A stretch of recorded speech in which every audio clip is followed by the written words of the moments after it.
My name is Mike. I'm 36 years old. And if you told me a few years ago that I'd be the one cutting my own parents off financially, I probably would have laughed and said you were being dramatic. Back then, family meant everything to me. I grew up thinking loyalty and blood went hand in hand, that no matter what disagreements we had, my parents would always treat me and my daughter fairly. I was wrong. What happened on my little girl's birthday wasn't just a slip, wasn't just a thoughtless moment. It was a dagger shoved straight into my chest, right in front of everyone. My daughter, Emily, had just turned 7. She's the sweetest, kindest kid I've ever known. Yes, I'm her dad, so of course I'm biased, but everyone who meets her says the same.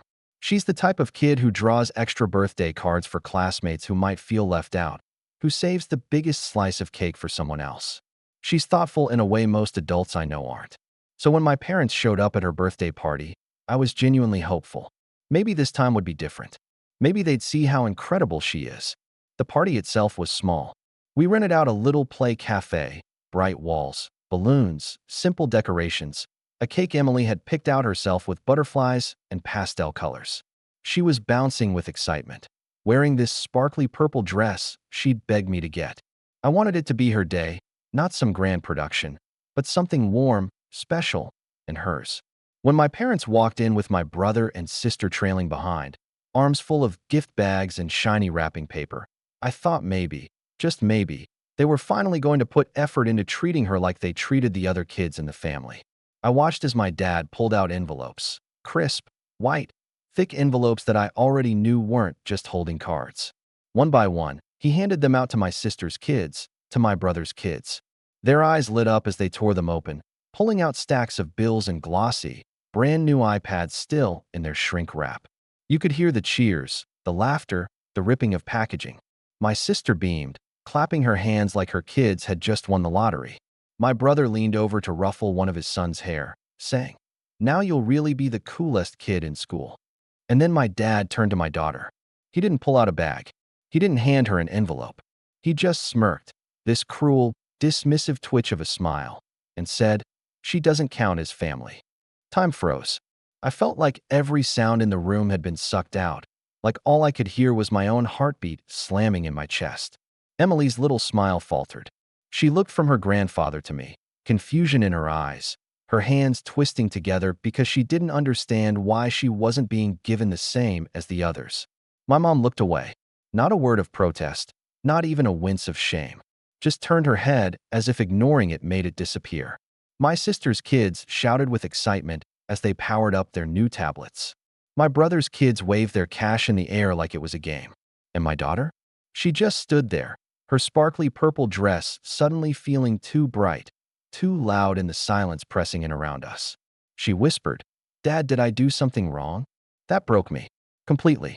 I felt anger rise in my throat, hot and bitter, but I didn't let it out. Not there, not in front of her. Instead, I knelt down, looked her right in the eyes, and told her the only truth I could manage without falling apart. "No, sweetheart. You're perfect. You did nothing wrong." I stood up, grabbed her little hand in mine, and without another word, I walked out of that party. Past the shocked faces, past my mother's lowered eyes, past my father's smug smirk that told me he thought he'd won whatever twisted game he was playing. My daughter's tiny fingers clutched mine as we stepped into the cool air outside. On the drive home, she sat quietly, staring out the window, her cake untouched in the box on the seat between us. I kept replaying it in my head, the way my dad had said it so casually, like she was less, like she didn't matter. And I realized something that hit me like a freight train. I had been funding their lifestyle for years. The house my parents lived in, I'd been paying their mortgage. The SUV my mom drove, leased in my name. Their credit cards? I'd been covering those too, because every time they came crying about hard times, I told myself I was helping family. But what kind of family treats your child like she's invisible? That night, as Emily slept curled up with her stuffed bunny, I sat at the kitchen table with my laptop, the glow of the screen reflecting off my clenched jaw. I pulled up every account, every automatic payment, every lease agreement, and I started making calls. I wasn't yelling. I wasn't even shaking. I was calm, too calm, methodical. My parents had shown me exactly what my daughter meant to them. Now, it was my turn to show them what they meant to me. And when the first text messages came in the next morning, panicked, confused, demanding to know why their cards weren't working at the grocery store, why the SUV wouldn't start, why the mortgage company had called, I didn't answer. I just poured myself a cup of coffee, sat back, and thought, maybe now they'll understand what it feels like to be told you don't count. But that was only the beginning. The next morning, I woke up to the sound of my phone buzzing nonstop. At first, I thought it was just spam calls or work notifications piling up overnight. But when I rolled over and squinted at the screen, I saw my mother's name lighting up again and again. Missed call after missed call. Dozens of texts stacked one after the other. Mike, something's wrong with the card. Did you change something with the SUV? It won't start. The bank says the mortgage hasn't cleared. What's going on? I stared at the messages for a long moment, my coffee brewing in the background, the rich smell filling my kitchen. It was surreal, honestly. For years, I'd been the safety net, the quiet fixer. Every time my parents overspent, every time my brother took out another loan he couldn't pay back, every time my sister forgot to make a bill payment, it was me they leaned on. I never questioned it too hard. They'd call it just a temporary help, or just until things get better. Somehow, it always became permanent. And now, with one night of cutting the cord, their world had cracked. I didn't reply. Not yet. Instead, I watched Emily pour cereal into her bowl, humming softly to herself as if nothing had happened. She was too young to fully grasp the cruelty of yesterday, but I could see the shadow of it in the way she hesitated before asking, "Daddy, are Grandma and Grandpa mad at me?" My heart tightened. I reached across the table, brushing a strand of hair from her face, and said, "No, sweetheart. They're just figuring out some things. But listen to me. You didn't do anything wrong. You're the best part of this family. Never forget that." By the time I dropped her off at school, my phone was a war zone. My father had finally chimed in, his text short and sharp. "Answer me. This isn't funny. You don't get to make decisions like this without consulting us." Consulting us. Like I hadn't been the one carrying them financially for years. Like they were the ones in charge, and I was some kid still living under their roof. I silenced the phone and went to work. But the silence didn't last. By noon, my brother called. Unlike my parents, he didn't bother with pleasantries. "What did you do?" he snapped as soon as I picked up. I could hear kids yelling in the background, probably his own children arguing over the new iPads. "I don't know what you mean," I said, sipping my coffee calmly. "Don't play dumb, Mike," he spat. "Mom's crying. Dad's furious. Their cards are getting declined left and right.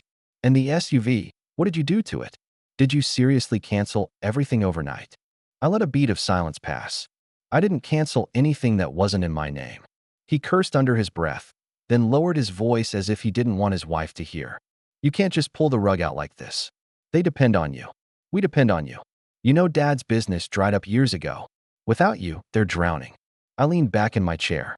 Funny. Yesterday, Dad didn't seem too concerned about who counts as family. Guess now he's realizing how much being part of the family really matters.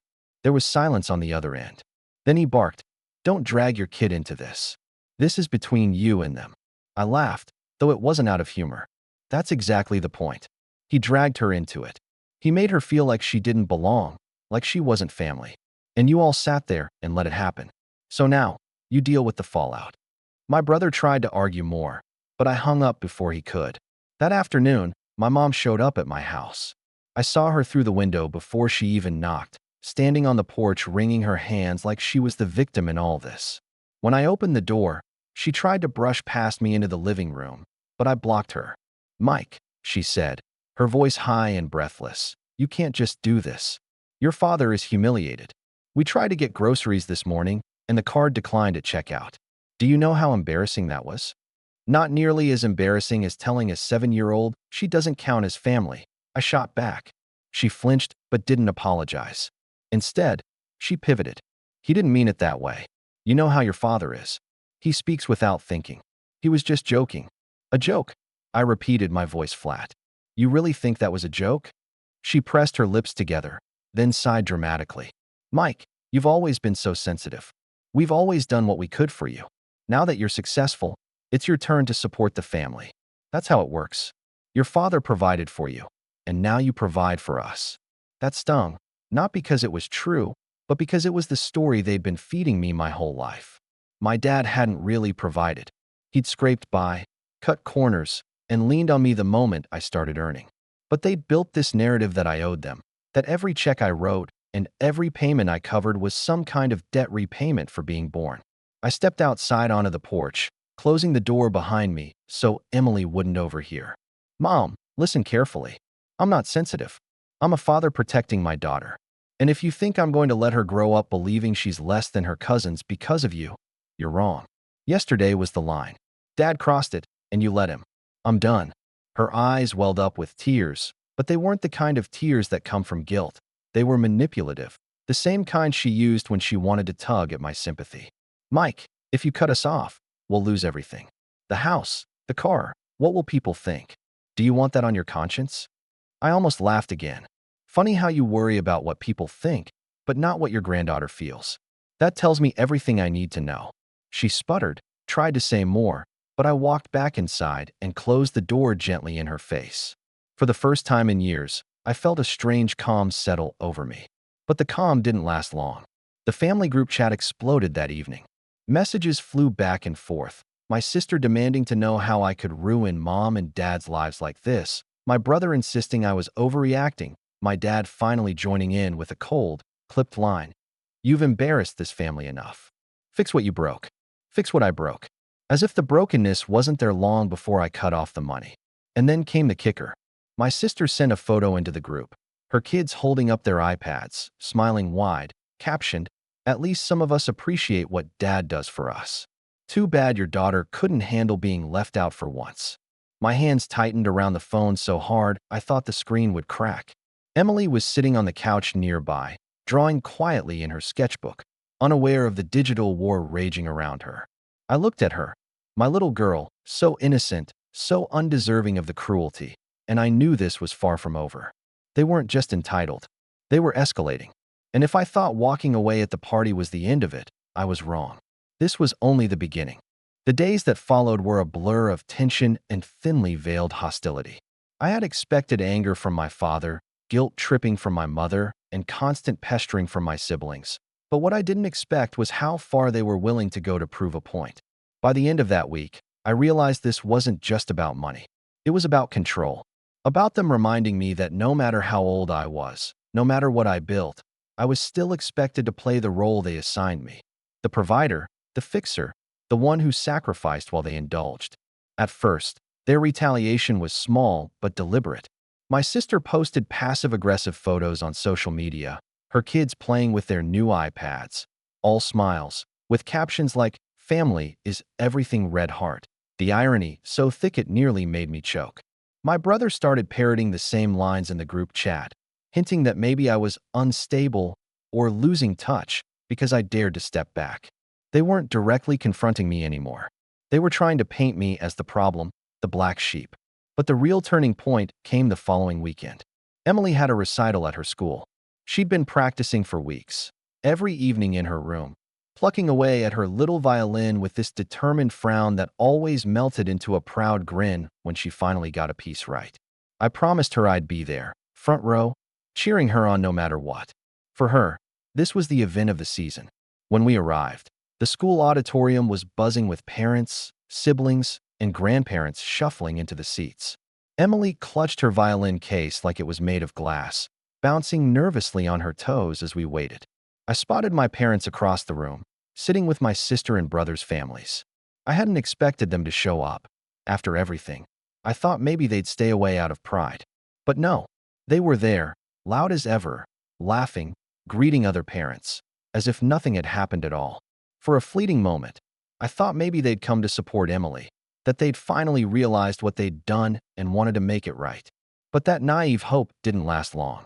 When Emily's group took the stage, I watched her scan the crowd, her eyes searching for familiar faces. When she spotted me, her shoulders relaxed, and she gave a tiny wave. I waved back, my chest swelling with pride. But then her eyes drifted to the other side of the auditorium, toward my parents, my sister, and my brother. That's when it happened. My dad leaned over to my sister, whispered something, and suddenly they all started laughing. Not the kind of laughter that bubbles up naturally, but sharp, deliberate, cruel. And as Emily lifted her bow to the strings, My father cupped his hands around his mouth and said, loud enough for the nearby rows to hear, "Hope she doesn't squeak like last time." The words sliced through the silence of the auditorium like a knife. A few parents glanced around, frowning, but my family just smirked, pretending it was harmless fun. My daughter froze. Her little hands trembled on the bow, and I could see the panic flooding her face. She squeaked. Not once, not twice, but the whole way through. Every note fractured, every rhythm fell apart. She tried to keep going, but tears welled up in her eyes, and by the end of the song, her chin was quivering. The applause came anyway. Parents always clap for kids, but it was scattered, hesitant, because everyone had heard the remark. Everyone had seen the way my daughter crumbled under it. I wanted to storm across that auditorium, grab my father by the collar, and drag him out. But I didn't. Not then. I forced myself to stay seated because Emily needed to see me calm. She needed to know that I wasn't shaken, even if I was burning inside. After the recital, she walked off stage, her violin dangling limply at her side. She didn't run into my arms the way she usually did. Instead, she whispered, "Daddy, why did Grandpa say that? Why would he laugh at me?" I crouched down, fighting to keep my voice steady. "Because some people don't know how to be kind, sweetheart. But you were brave up there, and that's what matters." Behind us, I could hear my family gathering their things, laughing as if they hadn't just humiliated a child. My sister's voice carried above the crowd. "Well, I guess she's not going to Juilliard anytime soon." More laughter. My mom didn't stop them. She didn't even look ashamed. That was the moment something inside me snapped. I had tolerated years of manipulation, years of being used like an ATM, years of being dismissed. But now, it wasn't just me. They had come after Emily, intentionally, in public, and broken something pure inside her. It wasn't favoritism anymore. It wasn't passive neglect. It was cruelty. Deliberate, targeted cruelty. On the ride home, Emily sat silently in the back seat, her violin untouched beside her. Normally, she'd chatter all the way home, dissecting every detail of her performance, laughing about little mistakes, asking if I thought she did well. But that night, she just stared out the window, her reflection pale against the dark glass. I gripped the steering wheel so tight my knuckles whitened. My thoughts raced. Memories of every time they'd cut me down, every time they'd told me I owed them, every time they'd treated my daughter like she was less. And I realized, with absolute clarity, that I couldn't just cut them off financially. That was too easy for them to work around. No, I needed to take back something bigger, something they'd never expect. But before I even had the chance to formulate a plan, the betrayal deepened. The next morning, I found out my father had been talking to Emily's teacher. He had innocently pulled her aside after the recital and told her that Emily was sensitive and not really cut out for music. He suggested she be placed in less demanding activities. The teacher, bless her, called me directly and told me about it because she thought it was strange and inappropriate. She reassured me she wouldn't take his words seriously, but hearing it nearly made me sick. He wasn't just humiliating her publicly. He was trying to sabotage her privately. And when I confronted him about it, he didn't even deny it. He just shrugged over the phone and said, "Better she learns now than wastes everyone's time later." That was it. That was the breaking point. The emotional turning point I couldn't come back from. I looked at my daughter that night, curled up in bed, her violin case tucked under the covers like she was trying to protect it from the world. And I made a silent promise. Whatever it took, however long it took, they would never hurt her like this again. And when I was done, they would regret ever thinking she didn't count. After the recital and that phone call from Emily's teacher, something inside me shifted. Up until that point, I'd been angry, furious, even, but I still held on to this thread of disbelief. I kept thinking maybe they'd come to their senses, maybe they'd apologize, maybe deep down they just didn't realize how much damage they were causing. But when I realized my father had gone out of his way to try and sabotage Emily's music, it was like a curtain dropped. That thin, fragile hope I had about reconciliation was gone. I didn't sleep much that week. Nights stretched into hours of staring at the ceiling, my mind replaying everything over and over. The look on Emily's face at her birthday party, the tears in her eyes on stage, the smug smirk my father wore while dismissing her as not family. Each memory cut deeper, not because of what it meant for me, but because of what it was doing to my daughter. I started to notice changes in her too. She was quieter, less bubbly. Her violin sat untouched in its case for days, and when I gently asked if she wanted to practice, she shook her head and mumbled, "Maybe later." Later never came. It broke me to see her light dim like that. Emily had always been this vibrant, glowing presence in my life. Her laughter could fill a room. Her imagination could turn an empty living room into a castle. Now, it was like someone had poured water over that flame, leaving only smoke. And I knew exactly who had struck the match. At work, I found myself staring blankly at my computer screen, my mind wandering. My coworkers probably thought I was just tired, but the truth was I was unraveling inside. I had spent years bending over backward to keep my family afloat, convincing myself it was what good sons did. And in return, they treated the one person who mattered most to me as disposable. It wasn't just cruel. It was a betrayal of everything family was supposed to mean. The texts didn't stop, either. My father would alternate between icy silence and harsh demands. Restore the payments. Enough games. Then a day later, you'll regret this if you don't fix it. My mother leaned on guilt, sending long messages about how family isn't perfect and we all make mistakes, and don't punish us over one little comment. She'd never mention the recital, or the teacher, or the deliberate cruelty. It was always framed like I was the one overreacting, like I was tearing the family apart. My sister and brother chimed in too. "You're embarrassing everyone. Don't make your daughter the center of your tantrums. Think about mom and dad's reputation." I didn't reply to any of them. Not once. But their voices lingered, echoing in my head when the house grew quiet at night. I'd pace the kitchen, a glass of water in my hand I barely remembered pouring, and I'd wonder how I got here. How had I allowed myself to become so entangled, so obligated, that cutting them off felt like sawing off a limb? How had I spent years financing people who couldn't even muster the decency to clap for my daughter? It was in those long, restless nights that the grief hit hardest. Because it was grief, grieving the parents I thought I had, the family I thought existed. I realized I had been clinging to an illusion, some childhood belief that if I just gave enough, they'd love me enough in return. But they didn't. Not me, and certainly not Emily. The hardest moment came one evening when Emily padded into the living room, dragging her violin behind her like it was too heavy to carry. She plopped onto the couch next to me, resting her head against my arm. "Daddy," she whispered, "do you think I should stop playing?" My throat tightened. "Why would you say that?" She shrugged, her little shoulders rising and falling.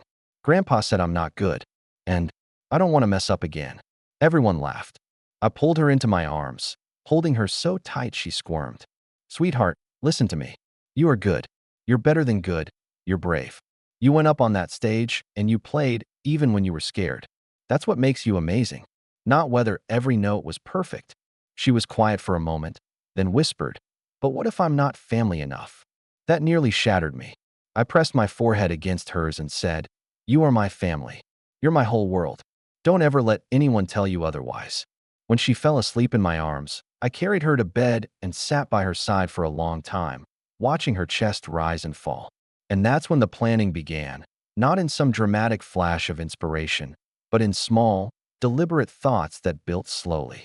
I couldn't just cut them off and hope they'd fade away. They were too entitled, too stubborn. They'd claw their way back into our lives, always finding new ways to hurt her. No, I needed to make sure Emily and I were untouchable. That meant reevaluating everything, my finances, my will, my home. It meant drawing lines so deep in the sand they couldn't be crossed. I started quietly. I met with a lawyer under the pretense of updating some routine paperwork, but what I really wanted was to set protections in place. I asked about trusts, about guardianship, about how to make sure Emily's future was locked away where my family couldn't reach it. I didn't tell anyone, not even close friends, because I knew if word got out, my family would twist it into more ammunition. I also started pulling back socially. I stopped going to extended family dinners, stopped answering phone calls, stopped showing up at events I'd normally feel obligated to attend. The excuses were easy. Work's busy. Emily has school. We've got other plans. It didn't take long for the whispers to start. My sister posted online about how some people think they're too good for their own family, clearly aimed at me. My brother dropped hints in the group chat about me isolating Emily. My mom even sent a long, dramatic message to everyone, talking about how I was turning my child against her grandparents. The irony was almost laughable. They had done that all by themselves. But isolation has a cost. As I pulled away, the loneliness crept in. Nights felt heavier, quieter. Even with Emily's laughter still filling the house, I felt the absence of something I used to think was permanent. It's a strange kind of pain, mourning people who are still alive. Still, beneath the grief, something steady was growing. Resolve. I couldn't change who they were. I couldn't make them see Emily's worth. But I could make sure she grew up never doubting it herself.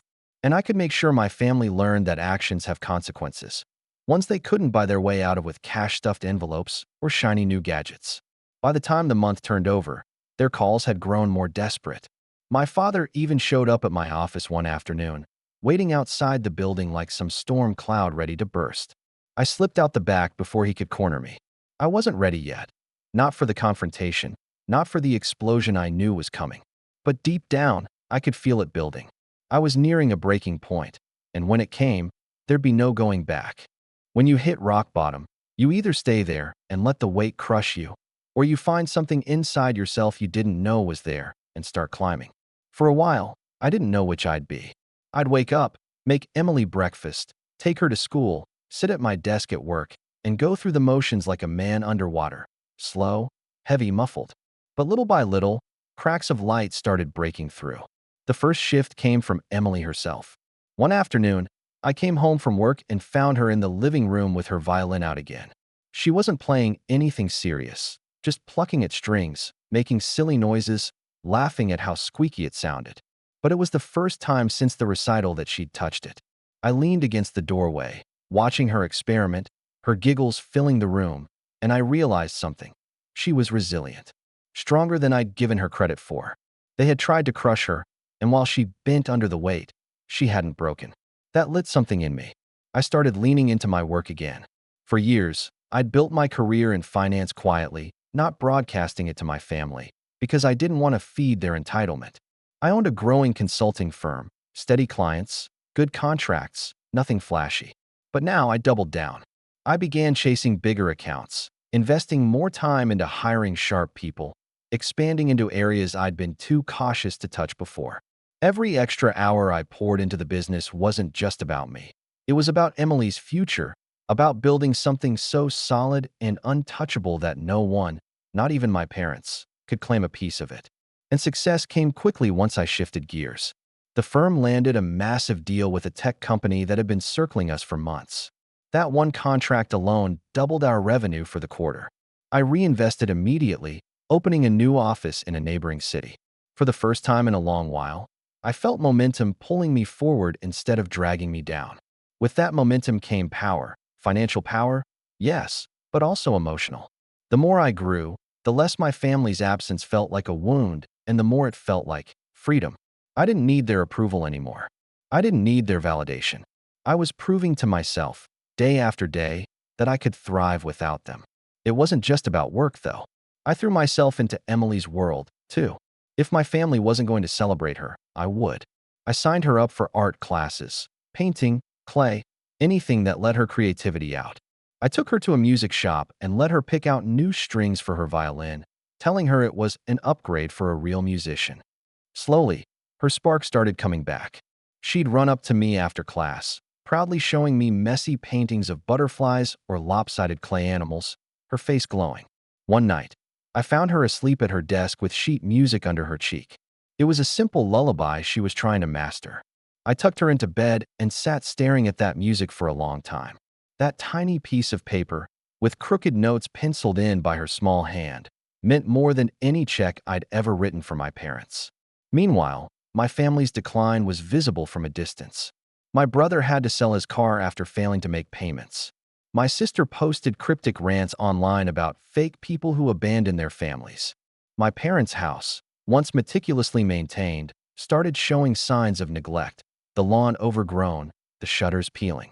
Word trickled back to me through mutual acquaintances. They were struggling. And yet, they still tried to spin the story. In the group chat, they claimed I was the selfish one, that I was flaunting my success while letting them rot. My father even sent a message one night saying, "You wouldn't have anything if not for me." Remember who raised you. I didn't reply. Instead, I focused on something that would make them irrelevant. I met again with my lawyer, expanding the plans I'd begun during my lowest point. We structured a trust for Emily that secured every dollar I earned for her future. We built clauses that locked out any claim from relatives. My lawyer even chuckled at how ironclad I wanted it. Mike, he said, you're essentially building a fortress around her inheritance. They won't be able to touch a cent. That's the point, I told him. At the same time, I began making subtle moves at work that gave me influence in circles my family couldn't even dream of reaching. Networking dinners, charity events, local sponsorships. I was shaking hands with CEOs, donors, people who carried weight in the community. And with every connection I built, my parents' relevance shrank further. I wasn't just distancing myself. I was outgrowing them entirely. But here's the thing about growth. It doesn't erase the scars. As much as life was improving, the hurt lingered. There were nights I'd pour a drink and sit in silence, thinking about how it could have been different. If my father had just clapped at that recital, if my mother had just said, she's family, if my siblings had just once stood up for Emily, maybe things wouldn't have gotten this far. But they didn't. And every success I stacked up only reminded me of what they'd thrown away. Emily, though, she noticed the change. She'd crawl into my lap sometimes and say, Daddy, you smile more now. That broke me in a different way. Because she was right. I was smiling more. Not because the pain was gone, but because I finally felt like I was steering our lives instead of being yanked around by guilt. One Saturday, I took her to the park, and while she ran ahead, chasing bubbles with other kids, I sat on a bench and let the sun warm my face. For the first time in months, I felt light. I realized that no matter what storm my family tried to throw at me, I was stronger now. Emily was stronger.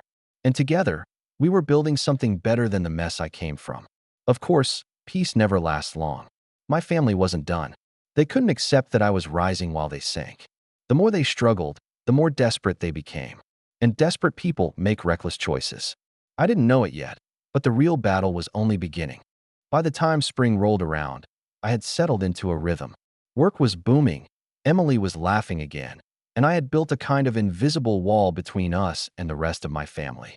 They were still trying, of course, still texting, still leaving voicemails, still posting their not-so-subtle digs on social media, but they were no longer getting through. At least not directly. But while I had finally pulled myself and Emily into a place of stability, I couldn't shake the gnawing thought that this wasn't over. My parents weren't the type to slink away quietly. They thrived on control, on appearances, and on other people's money. Without me funding their lives, they were cornered animals, and cornered animals lash out. It was during this uneasy calm that something unexpected fell into my lap. One afternoon, my business partner forwarded me an email from a regional bank we sometimes dealt with. It was routine, just some financial statements. But attached at the bottom, I noticed a familiar name. My father. Apparently, he'd been applying for a line of credit and had listed me as a guarantor. Without my consent, I stared at the document in disbelief. It had my name, my address, even my business listed. He had forged my information. My blood ran cold as I scrolled through the details. Not only had he tried to leverage my financial credibility, but he'd also grossly exaggerated his own assets, claiming ownership of things I knew for a fact he didn't have anymore. For years, I'd quietly bailed them out of messes like this. I'd write the checks, smooth it over, and let them off the hook. But this time, I wasn't bailing them out. This time, I saved the email, forwarded it to my lawyer, and began a different kind of planning. When I met with my lawyer later that week, he whistled low as he read through the file. Mike, this isn't just desperate. This is fraud.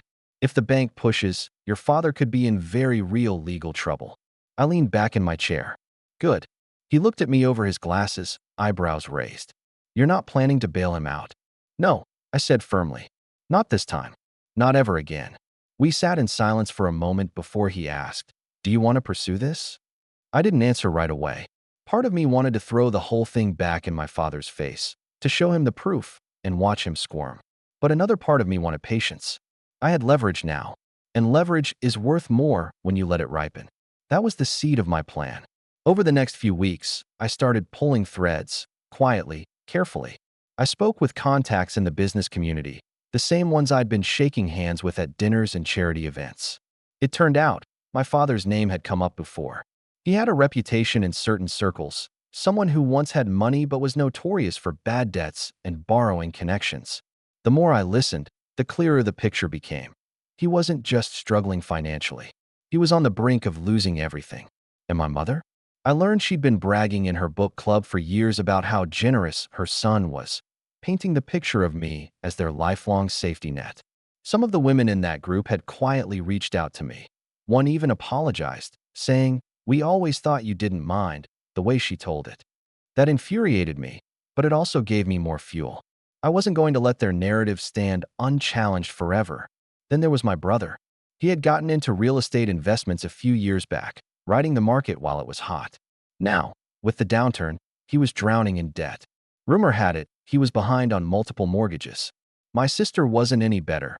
She'd tried to start some boutique, mom business, selling overpriced candles and home decor, but it had flopped spectacularly. She was living off credit cards and her husband's paycheck. One by one, the pillars of their entitlement were crumbling. And here I was, in the strongest position of my life. At home, I started preparing Emily too, not in a direct way, but in little lessons. I'd teach her about saving, about the difference between needs and wants, about the importance of surrounding yourself with people who lift you up instead of drag you down.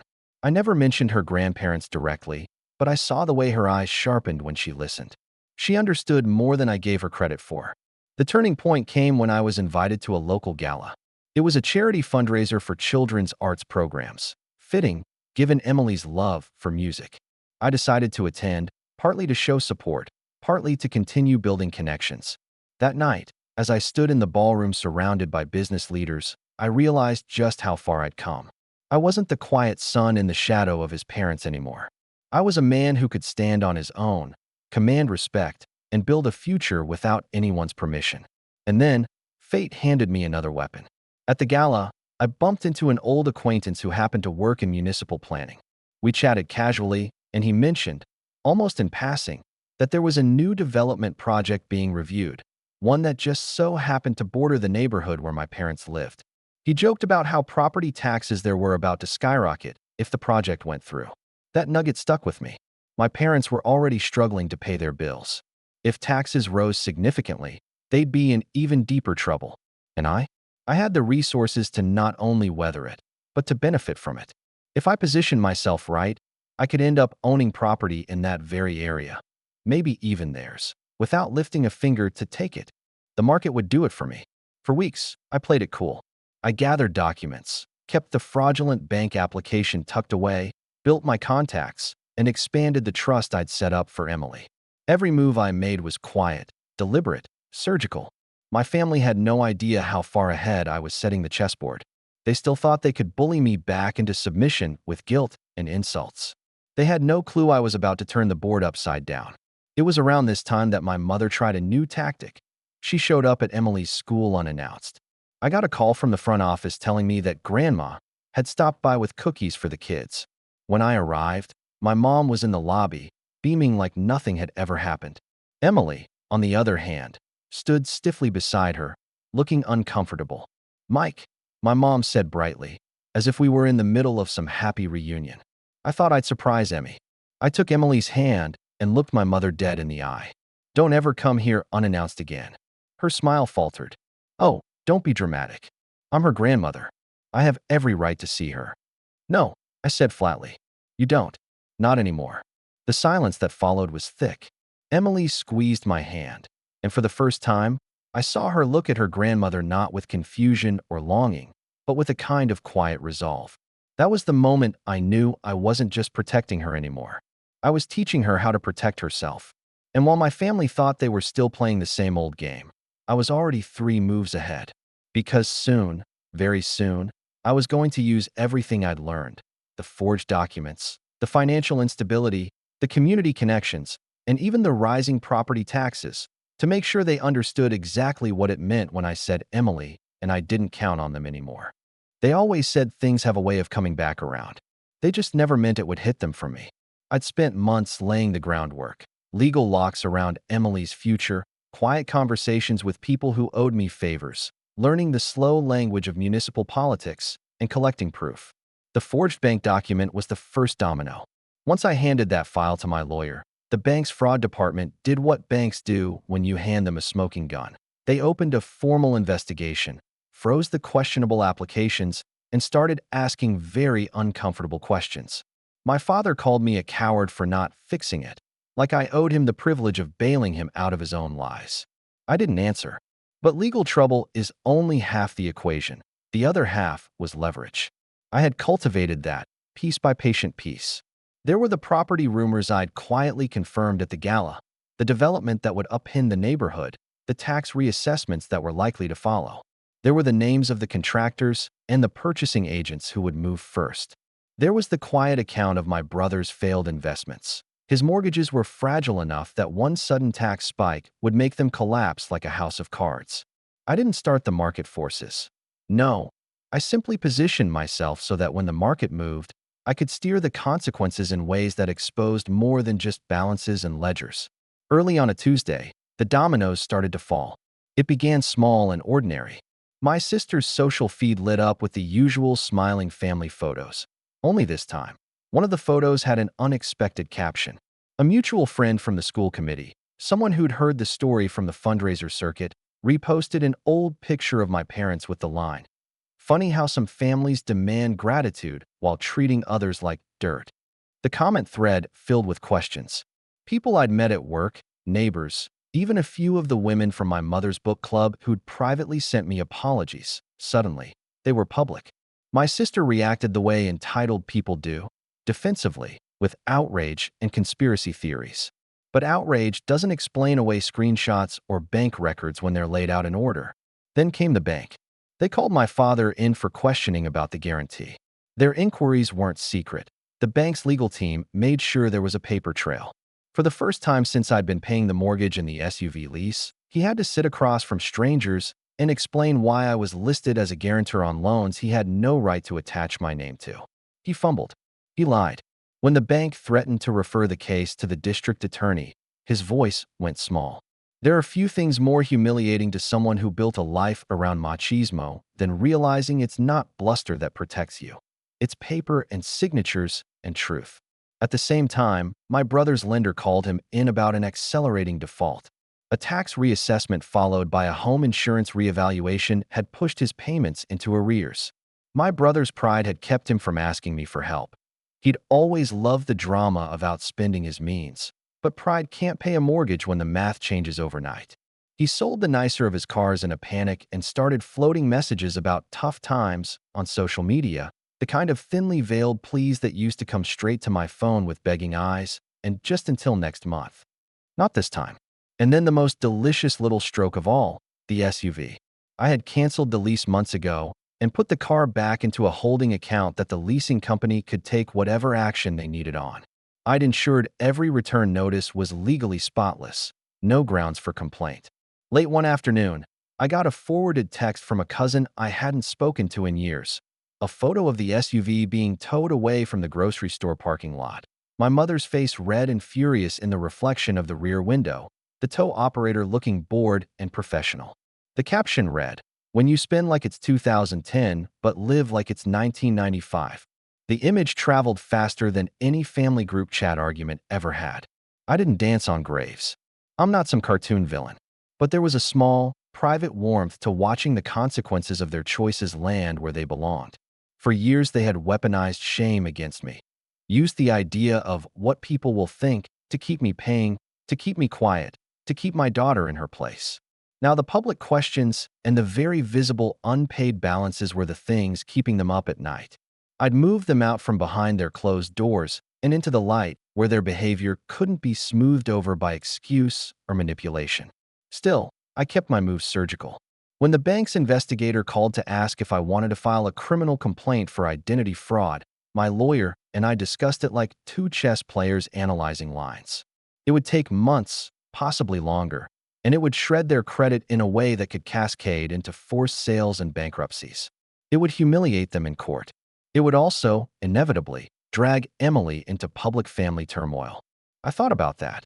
And then I thought about the recital, the birthday party, the way my father had smiled as if he were the one in the right, and made the decision. We filed.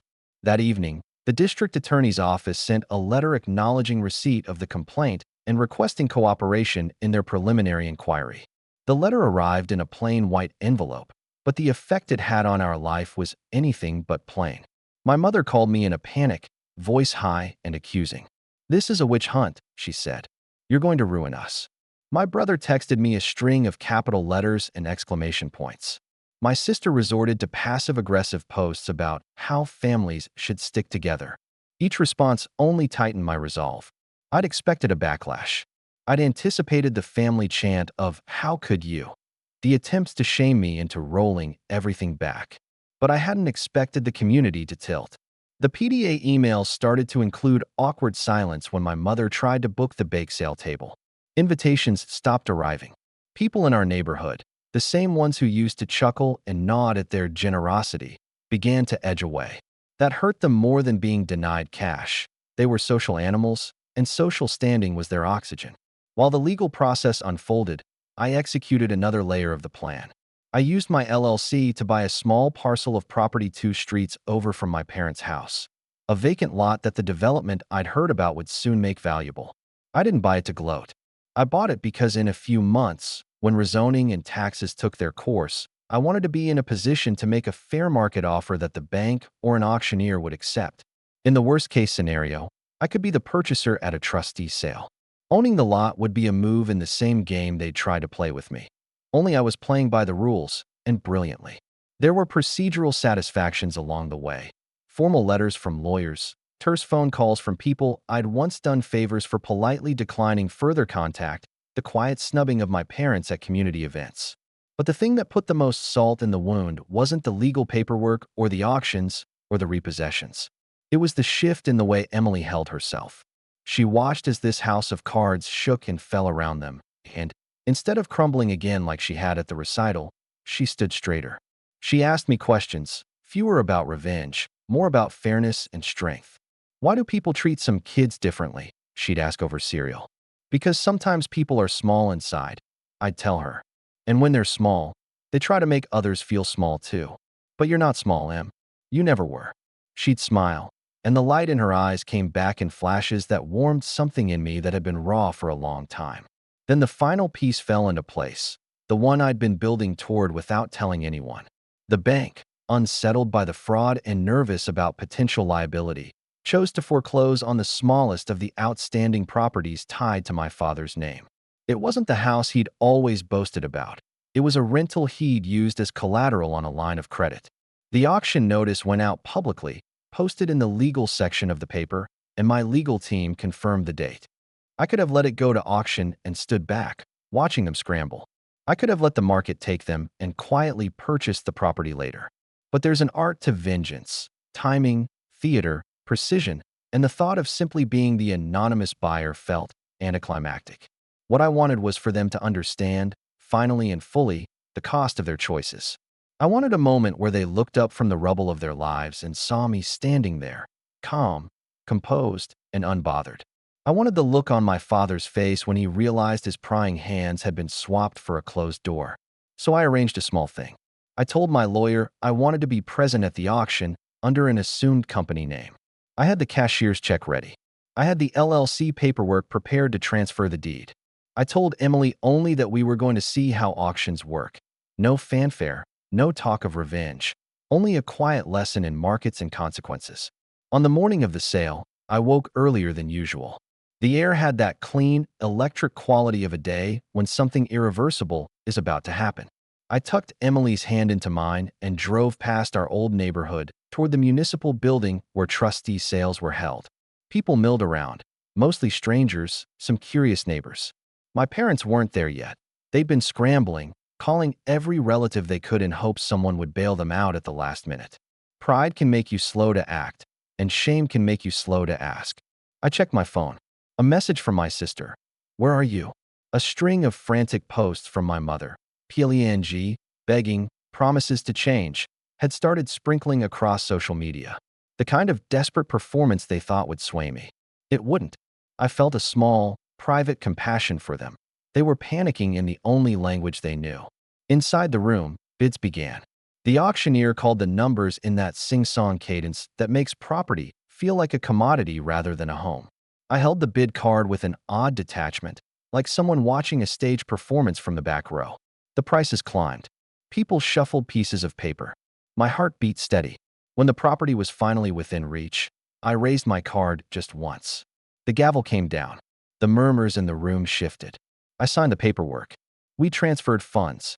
It took mere minutes, dry and administrative, to make the purchase legally binding.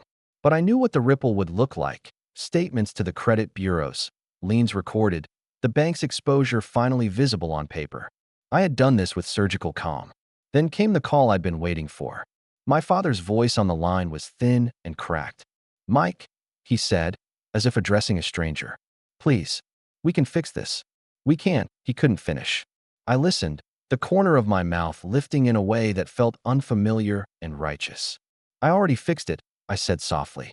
"I bought the property today." I heard silence on the other end, and then the sputter of disbelief. "You can avoid a lot of pain if you leave Emily out of your life. Walk away. Let us be." The thermostat of my conscience clicked. The words were blunt, but they were the truth. He begged. I stayed calm. I offered one last, quiet olive branch. If they participated in family counseling and made a public apology acknowledging what they'd done, I would consider unwinding some of the more public actions with counsel. It was a conditional apology. Yes, protection always is, but it was real leverage tied to real consequences. He said no. So I let the motion continue. As we drove back, Emily chattered about how auctions were kind of like a game, and I told her that sometimes people play hard and unfair, and sometimes you have to be willing to play better. The sun was bright, the car hummed, and a small, unbidden thought crossed my mind.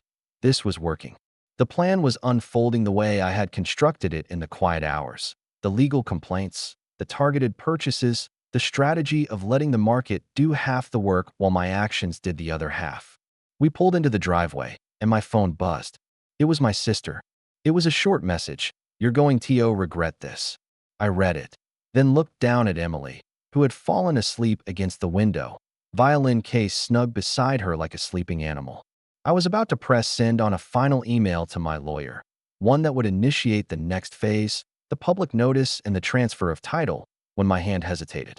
There was another call buzzing, my father, again, and beyond him, the slow, cooling voice of our town gossiping in the background on social media. I thought of the recital, of the birthday party, of my daughter's small, confused face asking why she wasn't enough. I opened the draft email, read the last clause I'd written, one that spelled out the terms of their last chance, and then stopped. I realized I was moments away from pulling a trigger that would change everything. Not just their lives, but our lives, in a way that might be irreversible. I set the phone down. The sun fell across Emily's face. I thought of forgiveness, of silence, of the kind of person I wanted to be when all of it was done. Then I thought of my daughter's violin under the blanket, of the way she'd found the courage to pick it up again, and I tightened my jaw. I hit send on the email. The rest had to be handled in person. I booked a time to meet with them at the community center under the pretense of wanting to talk things through. I told no one the truth about what I'd bought that morning. I wanted their reactions to be genuine, not manufactured by knowledge. When the three of them walked into the fluorescent-lit room that afternoon, my mother clutching a tissue box like it was proof of performance, my father looking oddly smaller, my sister glaring like someone used to being obeyed, I felt the weight of the moment settle like a held breath. I stood, and for the first time in years, I looked at them as if they were strangers. "Before we start," I said, reaching into my bag, "there's something you need to know." And then I showed them the deed. The look on their faces when I laid the deed on the table was worth more than every dollar I'd spent, more than every sleepless night, more than every bitter text I'd ignored. My father's jaw went slack, my mother's tissue froze halfway to her cheek, and my sister actually laughed at first, until she saw the seal on the document. "You're lying," my father said finally, his voice low and shaky, like an old dog trying to bare its teeth one last time. I slid the paper toward them. "It's public record. You can look it up yourself." My sister snatched it, eyes darting back and forth across the lines. Her face drained. "No, this can't be right. You wouldn't do this to us." "I didn't do this to you," I said evenly. "You did it to yourselves. I just stopped protecting you from the consequences." My mother let out this wailing sound, half anger, half grief. We're your family, Mike. How could you humiliate us like this? After everything we've done for you. I laughed then, quietly, shaking my head. Everything you've done for me? Like telling my daughter she doesn't count as family? Like laughing while she cried on stage? Like sabotaging her with her teacher? If that's what family is, I'd rather have none. My father tried to rally, pounding the table. You owe us respect, he barked. I met his glare and didn't flinch. Respect isn't owed, it's earned. And you lost mine the second you decided my child was disposable. The silence that followed was suffocating. For the first time in my life, they had nothing to throw back. No threats, no guilt trips, no manipulative speeches. Just the crushing weight of their own ruin. My sister snapped first, slamming her hands on the table. You'll regret this. When people find out what you did, they already know, I cut in. You've made sure of that with your own behavior. People aren't blind. They've seen the way you treat Emily, the way you twist every story. The only thing I've done is stop covering for you. Her face twisted, but no words came out. I stood then, slipping the deed back into my folder. Here's how this goes. You stay away from me. You stay away from my daughter. If you can't manage that, the next papers you'll see won't be property deeds, they'll be subpoenas. Consider this your last warning. My father's eyes, once full of fire, now looked small. Beaten. He muttered something under his breath, but I didn't care to hear it. I turned to leave, Emily's future tucked safely under my arm. As I walked out of that room, my mother called after me, her voice breaking. You'll regret turning your back on us. I stopped in the doorway, looked back once, and said the only truth that mattered. No, I regret not doing it sooner. And then I left them there, in the stale light of that community center, with nothing but the echo of their own failure. In the weeks that followed, the fallout spread like cracks through glass. The bank pressed charges, their reputation collapsed, and the community that once excused their arrogance turned cold. My brother sold off what little he had left, my sister's business dissolved, and my parents' house, over-leveraged and drowning under back taxes, eventually went up for sale. I didn't buy it. I didn't need to. They had already lost the only thing that mattered, control. Meanwhile, Emily thrived. She picked up her violin again, slowly at first, then with the same joy she once had. At her next recital, she played with confidence, her bow steady, her chin lifted. When the applause came, she looked out into the audience and found me smiling back at her. Not my parents, not my siblings. Just me. And that was enough. Afterward, she ran into my arms, breathless and beaming. Did you hear, Daddy? I didn't squeak this time. I hugged her tight, the sound of her laughter filling every empty place my family had left behind. I heard, sweetheart, you were perfect. And in that moment, I realized something. Revenge hadn't just been about tearing them down. It had been about building us up, me and her, together, free from their shadows. They had tried to make her feel like she didn't count. Now the world was proving otherwise. That night, as I tucked her into bed, she whispered, Daddy, we don't need them, do we? I kissed her forehead. No, Emily, we never did. And with that, the chapter closed, not with shouting or chaos, but with quiet triumph. They had lost everything they thought made them powerful, and we had gained everything they could never touch. The final line, the one that stayed with me, wasn't something I said out loud. It was something I felt deep in my chest as I watched my daughter drift to sleep, safe and loved. In the end, they were right about one thing. Family is everything. They just never realized mine started and ended with her.